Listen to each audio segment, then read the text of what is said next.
Maya's fingers flew across the keyboard, the dim glow of the monitor throwing sharp shadows across her tiny apartment. The room smelled faintly of solder and cheap coffee, wires snaking across the floor like vines in a digital jungle.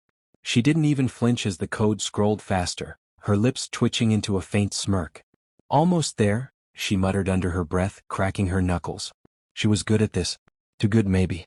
But when your brother's life hung in the balance, you didn't have the luxury of walking the straight path. The name Cassian Hale glowed at the top of the file she'd just decrypted, and for the briefest moment she hesitated. Everyone in the city knew the name. Billionaire venture capitalist. Silent owner of half the shipping docks along the coast. Ruthless. Unreachable. Some called him a ghost, others a myth, because he almost never appeared in public. Perfect. She only needed one thing: his encrypted offshore account key. The job was simple. Get in, grab the key, get out before his private security realized anything had been touched. Her burner phone buzzed against the table, making her jump. Status. The voice on the other end was smooth but sharp enough to cut.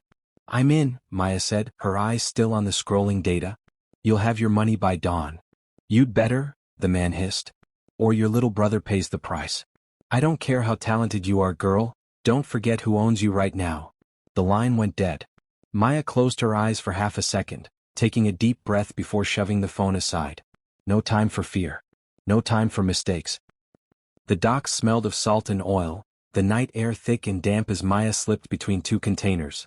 The security cameras had been disabled for exactly 5 minutes. No more, no less. She had to move fast. She crouched low, her boots silent against the metal flooring as she reached the private vault nestled inside Cassian's cargo warehouse. Her hand shook only slightly as she slid the access chip she'd cloned into the reader. Green light. The heavy door clicked open with a hiss. Inside, the vault was cold and sterile, lined with rows of black cases. Maya's pulse hammered as she moved quickly, finding the case she needed. She plugged in her portable drive, fingers dancing as she extracted the encrypted key. "Got you," she whispered. But as the progress bar reached 90%, a secondary file caught her eye, one she hadn't seen in the stolen blueprints of the vault's inventory. A hidden folder. Curiosity was a dangerous thing. Still, Maya tapped it open. The screen filled with a list of names, dates, bank accounts, and something that made her freeze. Explosives manifests. Offshore transactions. Shipping schedules. Her mouth went dry. This wasn't just money. This was evidence that could ruin Cassian Hale if it ever went public. Before she could decide whether to copy the files, the sound of a soft footstep behind her made her spin. A man stood in the doorway, tall and broad-shouldered, dressed in dark clothing that blended with the shadows. The security camera blackout hadn't fooled him, apparently. He didn't look like a guard. He looked like trouble. Cassian Hale studied her in silence, his dark eyes catching the faint glow of the vault lights. Maya's breath caught. She'd seen photos of him before, rare, distant images on business blogs, but they hadn't done him justice. In person he was intimidating. His presence filled the small space like storm clouds gathering before a downpour. He didn't shout. He didn't draw a weapon. He simply leaned against the doorframe, arms crossed, and said, "You have 10 seconds to explain why you're stealing from me before I decide if you walk out of here." Maya's mind raced. She could lie. She could fight. She could run. Instead, she smirked, because that was what she did when fear threatened to crush her. "Guess your security isn't as perfect as you think," she said, yanking the drive free and shoving it in her pocket. For a split second, surprise flickered across Cassian's face. Then he pushed off the doorframe and stepped inside. Maya darted toward the side exit, but he was faster. He caught her wrist, spinning her around, the drive nearly slipping from her hand. "Careful," he said softly, almost conversationally. "You're playing a very dangerous game." His grip wasn't bruising, but it was firm enough to make her pulse jump. "I don't scare easy," Maya said, glaring at him. "Good," Cassian replied, releasing her suddenly. "Because you're coming with me." She didn't get a choice. The next thing Maya knew, she was in the back of a sleek black SUV, her wrists bound with a zip tie, her heart pounding. "This is kidnapping," she snapped. Cassian, sitting across from her, didn't even look up from his tablet. "No. This is insurance. You stole something from me, and until I figure out why, you're not going anywhere." Maya clenched her jaw, trying not to show fear. "What's it to you? You're a billionaire. You won't even miss what I took." He finally looked at her then, his dark gaze pinning her in place. "You didn't just take money," Cassian said quietly. You took information. Information people have already killed for. So tell me, Maya. Her stomach flipped at the sound of her name. Who sent you? She stayed silent, staring out the tinted window as the city lights blurred past. She couldn't tell him. Not with her brother's life on the line. But she also couldn't ignore the edge in Cassian's voice, the slight tension of a man who wasn't just angry but worried. Who exactly was Cassian Hale, and why did he care so much about what she'd stolen? By the time the SUV pulled up to a sprawling glass and steel estate on the edge of the city, Maya's bravado was wearing thin. The gates opened silently, and they drove down a long tree-lined road before stopping in front of the house. Cassian stepped out first, then gestured for her to follow. "You're not locking me in a basement, are you?" she asked dryly, trying to mask the tremor in her voice. Cassian's mouth curved in something that might have been amusement. "No," he said. "But you are going to stay here until I get what I need from you. And trust me, Maya, if I wanted to hurt you, I already would have." Inside, the house was stunning. Sleek modern furniture, floor-to-ceiling windows overlooking the ocean, everything immaculate. But there was a coldness to it, like it wasn't a home so much as a fortress. Cassian led her to a small study and finally cut the zip tie around her wrists. "Start talking," he said, dropping into a leather chair. Maya rubbed her wrists, glaring at him. "And if I don't? Then whoever sent you won't be the only one you have to worry about." Something about the way he said it made a shiver crawl up her spine. For a long moment they just stared at each other, two predators circling. Finally, Maya sighed and leaned back against the desk. "Fine," she said. "You want the truth? I didn't have a choice. Someone hired me to get into your vault. Someone dangerous. If I didn't do it, my brother would be dead right now." Cassian's expression didn't change, but something in his eyes shifted, just slightly. "Who?" "I don't know his real name," Maya said, shaking her head. "But I know this. If you think you're the only one with enemies, you're wrong. And now they know I have your files." Cassian was silent for a long time, his jaw tight. Then he stood. "Then we'd better find out who they are," he said simply. Maya blinked. "We." "You broke into my world," Cassian said, his voice calm but lethal. "Now you're going to help me clean it up. Starting tonight." Maya's stomach sank. She had just wanted to steal from him. Instead, she'd stolen something far more dangerous, his attention.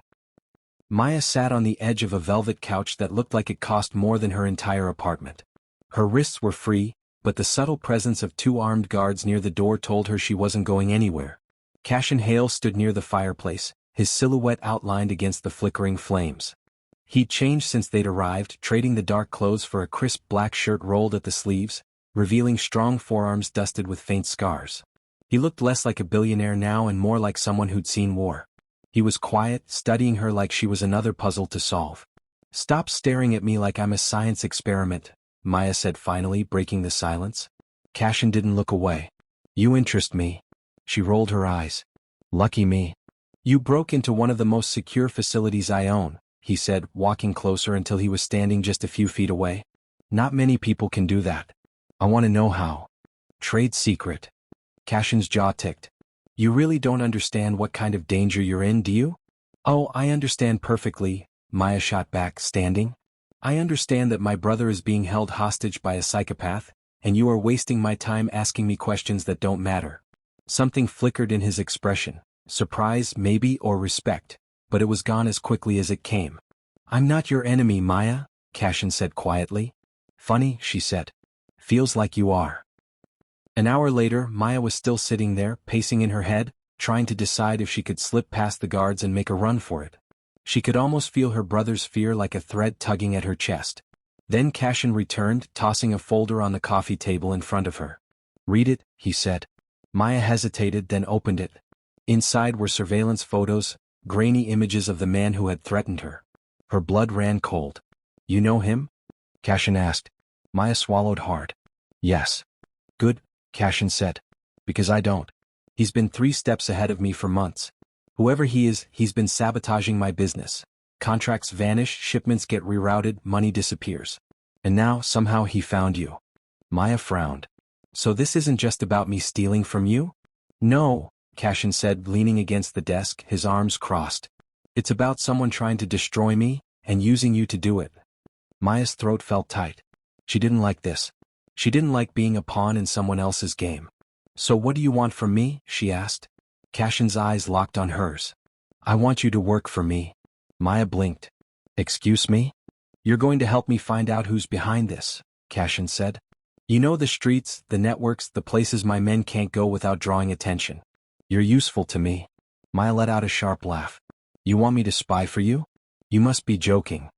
I don't joke. The next morning, Maya found herself being fitted with a discreet earpiece and handed a sleek phone that was worth more than her laptop. This is insane, she muttered as Cassian's security chief strapped a tracker around her ankle. It's insurance, Cassian said from the doorway. You're really bad at making people feel safe, you know that? She shot back. Cassian's lips twitched. I'm not here to make you feel safe. I'm here to make sure you stay alive. Their first stop was one of the city's grimy underdock bars, a place Maya knew well. The air reeked of salt, sweat, and spilled rum. People stopped talking when Cassian walked in, the quiet spreading through the room like a ripple. He didn't belong here and everyone knew it. Stay close, Cassian murmured, his hand brushing the small of her back as they moved through the crowd. Maya tried to ignore the spark that shot up her spine at the brief touch. At the back of the bar, a man with a scar over his eye sat nursing a drink. Maya slid into the booth across from him, Cassian looming just behind her like a shadow. You've got guts showing your face here, the man said, smirking at her. I need information, Maya said bluntly. Someone's been moving shipments through Dock 17. You know anything about that? The man's eyes flicked to Cassian. You bringing rich company now? That's dangerous, Maya. Cassian's gaze was calm, unreadable. Answer her. The man hesitated, then leaned in. Word is someone's buying loyalty. Paying big money to turn people against Hale shipping. Whole crews have walked out. Whoever's behind it has deep pockets. Cassian's expression didn't change, but his hands clenched at his sides. Who's paying them? Maya pressed. The man shook his head. Don't know. But there's a meet tonight. Dock 12. You didn't hear it from me. Hours later, Maya found herself crouched behind a stack of crates at Dock 12, heart pounding. Cassian was beside her, his body close enough that she could feel the heat radiating off him. This is insane, she whispered. It's necessary, he murmured back. They waited in silence as two men approached the dock, talking in low voices. Maya strained to hear. Shipment leaves tomorrow? Hale won't know what hit him. Cassian's jaw tightened. Maya reached for her phone to record, but her elbow knocked over a loose chain, sending it clattering to the ground. The men spun around. Run, Cassian hissed. They bolted, feet pounding against the dock, bullets sparking as they hit the metal around them. Cassian grabbed Maya's hand, pulling her toward a waiting car. They dove inside just as the driver hit the gas, tires screeching. Maya's chest heaved as she tried to catch her breath. Are you insane? She shouted at Cassian. I almost got killed out there. Cassian's eyes blazed as he turned to her. Welcome to my world. Back at the estate, Maya stormed into the study, furious. I'm not doing this again, she snapped. I'm not your employee, I'm not your soldier. You're alive, Cassian cut in sharply. And so is your brother, for now. That was the point. Maya froze. Cassian's tone softened slightly. You think I'm doing this to punish you? I'm doing this because whoever is behind this isn't going to stop. They'll come for me, for you, for anyone in the way. You want your brother safe? Then we end this, together. Maya stared at him, her anger warring with something else she didn't want to name. She hated that he was right. Finally, she sank into the chair opposite him, rubbing her temples. Fine, she muttered. But if we're doing this, we do it my way too. Cassian nodded slowly. Deal. For the first time since she'd met him, Maya thought she saw a flicker of something in his eyes that wasn't cold calculation. Respect. Maybe even trust. And that was almost scarier than the bullets. The storm rolled in without warning. By the time Cassian's driver had navigated the winding coastal road back to the estate, rain pounded the car so hard it drowned out every other sound. Lightning flashed over the water, illuminating Maya's pale face in the back seat. You're shaking, Cassian said quietly. I'm fine, Maya lied, pressing her arms around herself. Cassian didn't argue. He just leaned forward and told the driver to head to his private beach house instead of the estate. Why? Maya demanded. Because whoever ambushed us tonight knew we'd be at the docks, Cassian said, his voice clipped. I don't take chances twice. We'll lay low until I know where the leak is coming from. Maya stared at him. You mean I'm stuck with you? Cassian glanced at her, one corner of his mouth curving slightly. Exactly. The beach house was smaller than Cassian's mansion but no less striking. floor-to-ceiling windows looking out over a storm-tossed ocean, the wind rattling the glass. Maya wrapped her arms tighter around herself as Cassian handed her a dry towel. "You can't keep me here forever," she muttered, toweling off her hair. "I don't need forever," Cassian said, shrugging out of his soaked shirt and tossing it over a chair. Maya froze. It wasn't fair how good he looked, water beating down his chest, the play of muscle under golden brown skin. She tore her gaze away, angry at herself for noticing. "You're ridiculous," she said, stalking toward the kitchen. Cassian followed at a measured pace, as if her little outburst amused him. "You're welcome, by the way. If I hadn't dragged you out of there, you'd be lying on dock 12 with a bullet in you." "I didn't ask you to save me," she snapped, spinning around. Cassian stepped closer, his presence suddenly overwhelming in the small space. "Maybe not," he said softly. "But you're still breathing. And that's what matters." For a moment, neither of them moved. The storm outside howled, the air thick between them. Later, when Cassian lit a fire in the stone fireplace, Maya sat curled up on the couch, watching the flames instead of him. "Why are you really doing this?" she asked finally. Cassian glanced at her from where he stood, a glass of whiskey in his hand. "Doing what?" "Dragging me into your war," she said. "You could have just turned me over to the cops and been done with it. Why keep me close?" Cassian was quiet for a long moment. "Because you're not just a thief," he said finally, coming closer. "You're smart. You're fast. And whether you like it or not, you've already made yourself part of this. If my enemies think you're working for me, then you're a target. Keeping you close is the safest option." Maya's throat tightened. "Safest option?" "Cassian, everywhere you go, people are trying to kill you." His lips curved, but there was no humor in it. "Exactly." The night stretched on. Rain battered the windows, wind howled against the walls. At some point, the power flickered and went out, leaving the house bathed only in firelight. "Perfect," Maya muttered. "Just perfect." "Relax," Cassian said from where he was checking his phone. "The generator will kick in soon." But the storm raged and the generator stayed silent. Cassian sighed, setting the phone aside. "Looks like we're roughing it tonight." Maya frowned. "Great. Two strangers in a glass box with no lights and no way out. Nothing creepy about that." Cassian raised a brow. "Strangers?" Maya's stomach flipped. "You know what I mean." He stepped closer and she felt her breath catch. "Do I?" he asked quietly. Hours passed. Maya tried to sleep on the couch, but every creak of the wind made her jump. When lightning lit up the sky again, she found Cassian standing at the window, his shoulders tense. "You never sleep?" she asked softly. He glanced over his shoulder. "Not when there's a storm." Maya frowned. "Why?" Cassian hesitated, then said quietly, "Because the last time it stormed like this, I lost everything. My company, my closest friend, my trust. Someone I loved betrayed me and nearly cost me my life." Maya's chest ached unexpectedly. She stood, walking closer. "So that's why you're like this. The cameras, the security, the way you never let anyone in." Cassian's gaze met hers, dark and unreadable. "It's why I don't take chances," he said. Something inside her softened. "Not everyone is out to hurt you, Cassian," she said quietly. His mouth curved faintly. "Aren't you?" Maya swallowed hard. I didn't want to be. I just wanted my brother back. I didn't plan for any of this." For a long moment, there was only the sound of the storm and their breathing. Then Cassian stepped closer. "Neither did I," he murmured. Maya should have stepped back. She should have reminded herself that he was the man she tried to rob, the man who'd kidnapped her and pulled her into his war. Instead, she found herself standing very still as he reached out, brushing a damp curl from her cheek. "You drive me insane," he said softly. "Good," Maya whispered, her voice unsteady. Cassian's mouth curved into the faintest of smiles, before he closed the space between them and kissed her.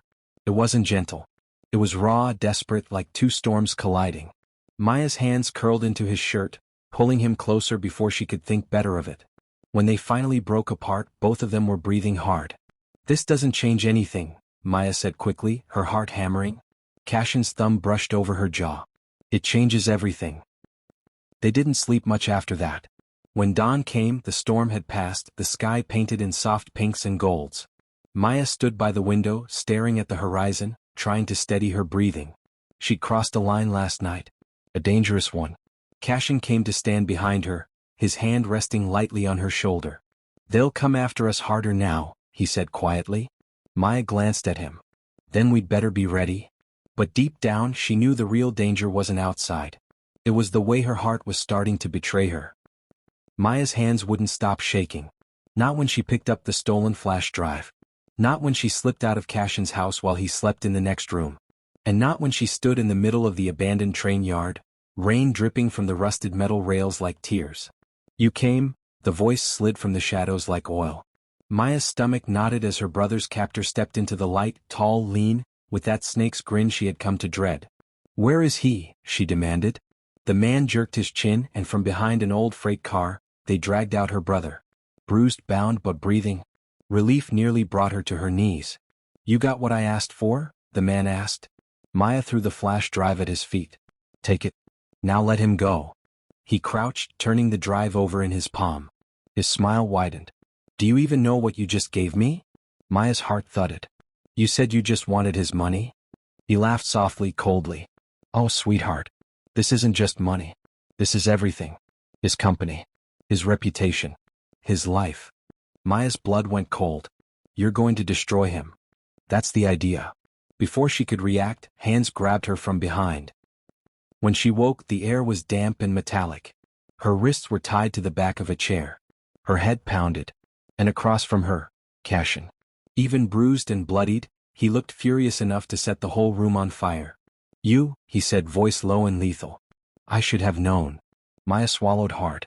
"Cassian, listen. I trusted you." His chair rattled as he strained against the ropes. "I brought you into my house. I kept you safe." "I didn't have a choice," she shot back, her voice cracking. "He had my brother, he was going to kill him. You should have told me." Cassian's voice was like a blade, sharp and dangerous. "We could have taken him down together. And risk you walking away? Risk you deciding I wasn't worth saving?" Her breath hitched. "You don't understand what it's like to owe someone your life and know they can collect it any second." For a moment, the fury in his eyes dimmed, just slightly. "Maya," he said, softer now. "You think I wouldn't have fought for you?" Something hot stung her eyes. "I didn't want you to have to," she whispered. The door creaked open. Their captor strolled in, the flash drive twirling between his fingers. "Touching," he said, his grin sharp as a knife. "But the honeymoon's over." He tossed the tablet onto the table, its screen lighting up with numbers as Cassian's accounts drained in real time. "You have 1 hour before you're broke," the man said cheerfully. "And when you're worth nothing, I'll decide which of you dies first." The door slammed shut, leaving them alone. For a long time, the only sound was Maya's ragged breathing. Then Cassian spoke, his voice low and dangerous. "When I get out of here," he said, "I'm going to kill him." Maya's throat tightened. "You're not even sure we will get out of here," she whispered. Cassian's eyes found hers, dark and steady even in the dim light. "Yes, we will," he said. "Because I am not letting you die in this place. Not after last night. Not after." He broke off, his jaw tight. Maya's chest ached. "Cassian. You drive me insane," he said, his voice rough. "You lied to me. You betrayed me. But I can't stop thinking about you, and that scares me more than any of this." Maya's breath caught. "Cassian." For a heartbeat, the world felt still, just the two of them sitting there tied to chairs, hearts pounding, the storm outside hammering the walls. Then a deep boom rocked the building. Dust rained from the ceiling. Somewhere down the hall, someone screamed. Cassian's lips curled into a cold, dangerous smile. "That'll be my backup." Before Maya could even process it, the lights went out, plunging them into pitch-black darkness. And just as she opened her mouth to speak, a voice whispered from the shadows, right behind her. "You shouldn't have brought him here, Maya."